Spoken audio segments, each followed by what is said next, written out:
5 राज्यों के विधानसभा चुनाव संपन्न होने के साथ ही चुनावी दुकान बंद हो चुकी है और मीडिया वालों ने, चैनल वालों ने एग्जिट पोल का बाजार सजा दिया है। कांग्रेस जीतती है, भाजपा जीतती है, एमपी कौन जीतता है, राजस्थान कौन जीतता है, छत्तीसगढ़ कौन जीतता है, तेलंगाना कौन जीतता है, इसका फैसला जनता 3 दिसंबर को सुना देगी, 3 दिसंबर को सामने आ जाएगा। लेकिन सवाल ये उठता है कि 2023 विधानसभा चुनाव से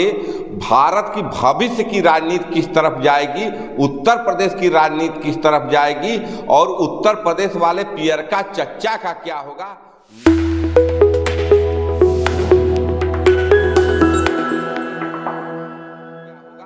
नमस्कार, मैं पंकज कुमार सिंह और आप देख रहे हैं खबरों के खिलाड़ी का शो चुनावी दंगल। चुनावी दंगल में आज हम बात करेंगे विधानसभा 2023 के चुनाव परिणाम से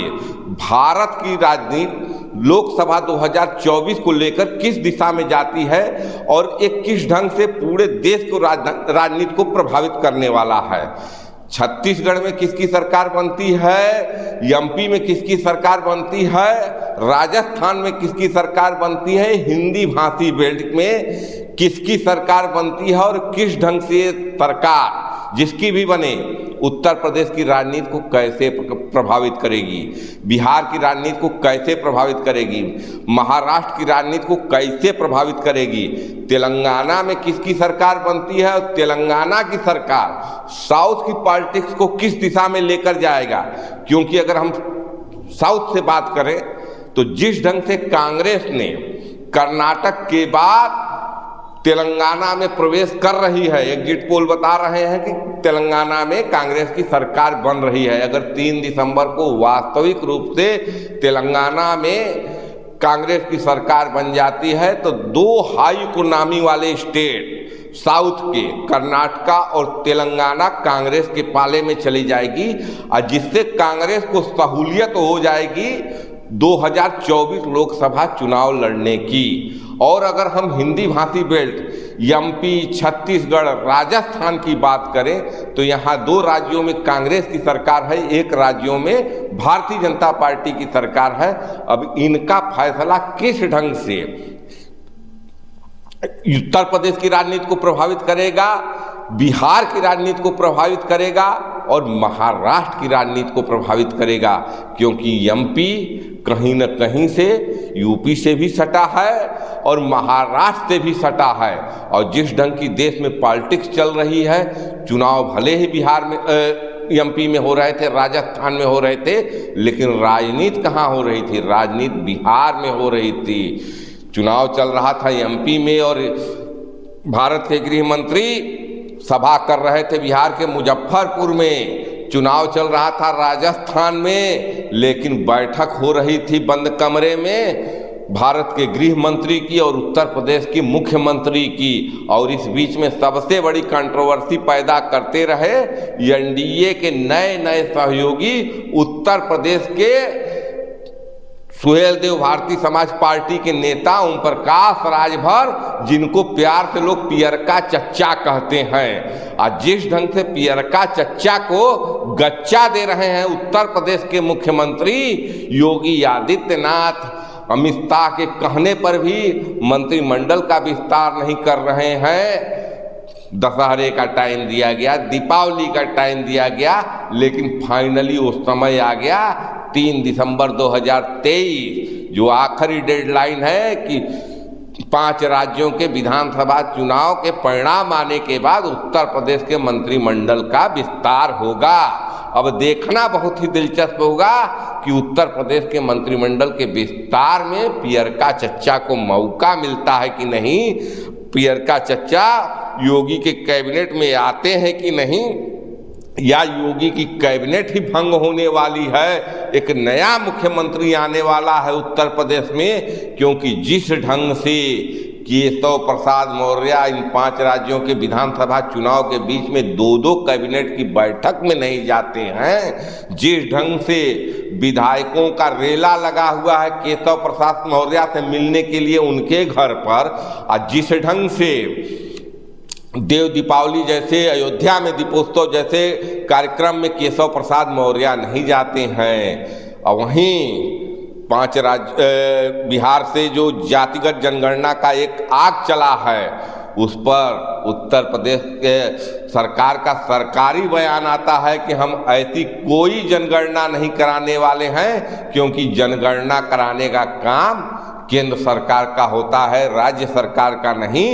इस बीच में उत्तर प्रदेश के उप मुख्यमंत्री डिप्टी सीएम केशव प्रसाद मौर्य विधान परिषद में बयान देते हैं कि भाजपा के बड़े बड़े नेता विचार कर रहे हैं जातिगत जनगणना कराने पर। तो जिस ढंग से मोदी, योगी और केशव प्रसाद मौर्य के बातों में एक विरोधाभास पैदा होता है, तो ये देखना दिलचस्प होगा कि ये 5 राज्य किसके पक्ष में जाते हैं। अगर कहीं भारतीय जनता पार्टी हिंदी बेल्ट के तीनों राज्य में सरकार बना लेती है, तो कहीं न कहीं भारत के गृह मंत्री चाणक्य अमित शाह इस पावर में हो जाएंगे कि उत्तर प्रदेश में योगी आदित्यनाथ, जो पियरका चच्चा को कैबिनेट में नहीं शामिल कर रहे हैं, योगी आदित्यनाथ के कैबिनेट को ही न बदल दें, उत्तर प्रदेश की सियासत में भूकंप न ला दें। निगाहें सबकी इस पर है, निगाहें बिहार पर लगी है। बिहार में एनडीए के नेता इंतजार कर रहे हैं कि क्या परिणाम आता है, छत्तीसगढ़ क्या संदेश देता है, एमपी क्या संदेश देता है, राजस्थान क्या संदेश देता है। उपेंद्र कुशवाहा की हम बात कर रहे हैं, नीतीश कुमार के पुराने सहयोगी जोड़ीदार, लौकिश की जोड़ीदार, जो आज कहीं उपेंद्र कुशवाहा भारतीय जनता पार्टी के एनडीए गठबंधन में है, वो इंतजार कर रहे हैं कि अगर उत्तर भारत के राज्यों से बीजेपी का डब्बा गुल होता है तो वो भी अपने पुराने घर नीतीश कुमार के साथ जाएंगे, इंडिया गठबंधन में जाएंगे। तो मौका परस्ती की राजनीति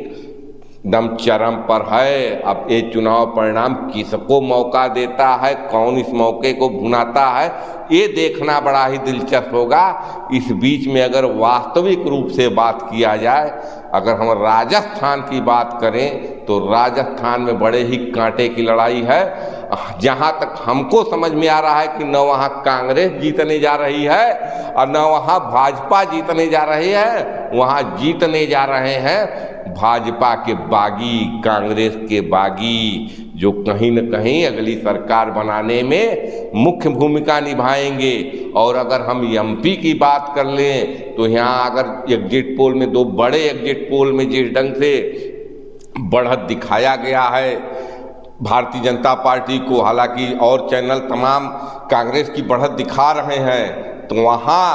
वहाँ घमंड की राजनीति को जनता ने आईना दिखाया है। अगर भाजपा जीतती है, जिस ढंग से कमलनाथ 6 महीने पहले अपने आप को मुख्यमंत्री मान लेते हैं, जिस ढंग से टिकट का बंटवारा करते हैं, तो कहीं न कहीं मध्य प्रदेश में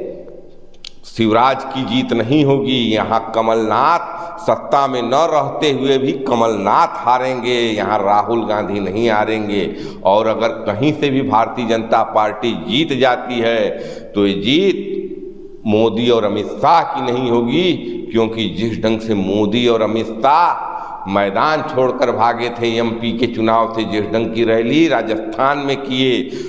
उसका आधा रैली भी मोदी नहीं कर पाई एमपी में, जबकि एमपी बड़ा था। लेकिन वहाँ उनको लगा कि आज की स्थिति शिवराज के खिलाफ है, तो हार का ठिकरा शिवराज के सर पर फोड़ना चाहिए, तो छोड़कर भाग जाते हैं। लेकिन जिस ढंग से कुछ महिलाओं की जीत होगी, जिस ढंग से लाडली बहना योजना के नाम पर महिलाओं ने जमकर वोटिंग किया है, तो अगर भाजपा के पक्ष में परिणाम जाता है तो कहीं न कहीं शिवराज की उस योजना का फायदा मिलेगा उनको, जिस योजना का नाम भी भारत के प्रधानमंत्री मंच से कभी नहीं लिए। तो ये सब सारी सियासत मौका परिस्थिति चल रही है। इस मौका परिस्थिति में किसके हाथ मौका लगेगा, ये सब स्पष्ट हो जाएगा 3 दिसंबर को। और 3 दिसंबर फाइनली वो डेट है जो भविष्य की राजनीति को डिसाइड करेगा, उत्तर प्रदेश की राजनीति, बिहार की राजनीति या पूरे उत्तर भारत की हिंदी भाषी बेल्ट की राजनीति किस दिशा में चलेगी और जातिवाद का परचम क्या राम पर भारी होगा, राम मंदिर पर भारी होगा, क्या मुसलमान एक बार फिर कांग्रेस पार्टी के साथ आ रहे हैं, इकट्ठे हो रहे हैं, क्या मतलब कि इंडिया गठबंधन कांग्रेस के नेतृत्व में 2024 का लोकसभा लड़ने के लिए तैयार है, इस सब से पर्दा उठेगा 3 दिसंबर को। तो कोई एग्जिट पोल मत देखिए, आप कुछ मत देखिए, सीधे 2 दिन है, आप चुनाव परिणाम देखिए। और जनता है, जनार्दन है, यही फैसला करेंगे, इनके फैसले का इंतजार करिए। सियासतदार इनके फैसलों पर अपनी राजनीति करेंगे। जय हिंद, जय भारत, नमस्कार।